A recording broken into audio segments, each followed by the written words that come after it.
Today I'm going to analyze the tools and feats of both Son Goku and Bowser J. Koopa to explain 1. Who would win in a battle to the death, and 2. Why the answer is Bowser. First, let's start off with their relative feats of power, specifically with reference to celestial bodies. When we look at Goku's escape from a black hole, we can see that he really struggles to even stand up, and isn't able to escape it without going Super Saiyan Blue Kaioken and defeating the opponent who was creating the black hole to begin with. So in essence, he couldn't really escape the black hole itself without exterior influence, even in his final form. Meanwhile, Bowser is able to escape from a similar-sized black hole with immense ease in his base form. This isn't even taking into consideration his Giga Bowser form, which is shown to be much stronger and larger than his base form. Speaking of celestial bodies, Goku can't survive in space to begin with, which means that Bowser has infinitely more spots in the universe that are advantageous for him to fight in. In addition to this, Bowser has space technology too, including various laser beams, which Goku has been shown to be weak against.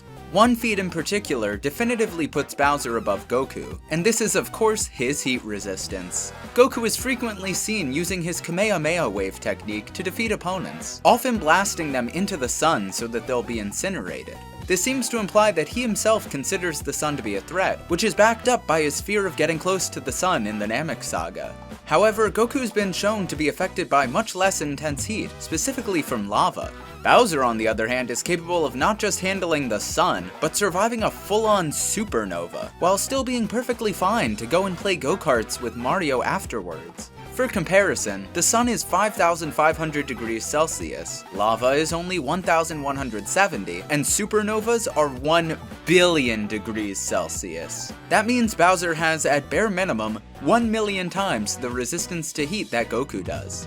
Now I can already see Seth the programmer making his debunking video trying to argue, oh, but heat resistance has nothing to do with fighting ability. Well, first of all, it has everything to do with fighting ability when 99% of the time Dragon Ball characters need plasma rays to defeat their enemies, which by the way are only 25,000 degrees Celsius. And 2, Bowser has a temperature-based attack with his fire breath. Fire is really hot, and the white kind in the middle of Bowser's fire breath can reach up to 1500 degrees Celsius, which is noticeably hotter than the lava that already hurt Goku.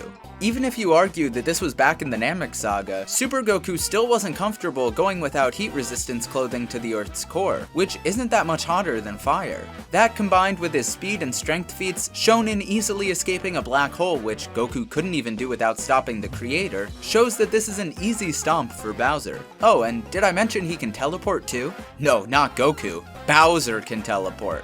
And it's never shown to drain his energy the way that Goku's instant transmission does. This means that Bowser's ki energy reserves are significantly larger than Goku's, which is all that matters in a Dragon Ball fight. In addition to his superior feats, Bowser also has several aces in his arsenal. While Goku has a few Z fighters, who would easily get one shot by Bowser, Bowser has a seemingly endless supply of Goombas, Koopas, Paratroopas, Piranha Plants, Boos, whatever these things are, you name it. This also shows that even the Spirit Bomb wouldn't work on Bowser. He's amassed such a loyal following that it's clear that his relationships with his underlings are very important to him. He's the Naruto of the Marioverse, meaning that he's too pure-hearted to be damaged by the Spirit Bomb. He also has the budget to afford several castles, which is beyond what even Bulma has access to. This means that Bowser is very frugal with his money, having carefully invested in the right stocks, proving that both his IQ and his 401k are greater than Goku's. In terms of armor, Goku has his weighted gi. This is okay, but even his stronger Saiyan armor gets easily penetrated by plasma rays. Meanwhile, Bowser has his giant shell, and this shell is no joke. Not only is it capable of surviving all of the aforementioned supernovas and such, but it straight up has never been shown to take any damage whatsoever. In fact, it completely prevents Bowser from taking any damage himself when he curls up inside of it. While Goku's clothes get torn all the time, Bowser's shell is reliable apparel that actually enhances his ability in battle. And unlike Goku with his armor, Bowser has never been seen without his shell, so it's safe to assume that it's a part of his body that can't be removed. The shell's not just for defense, however. It's also filled to the brim with dangerous spikes that are sure to damage Goku if he tries to attack from behind. Not that he'd even dare to try, given that he's afraid of mere needles, which are like wood chips compared to the massive Chad Spirit Sword spikes of Bowser's indestructible carapace.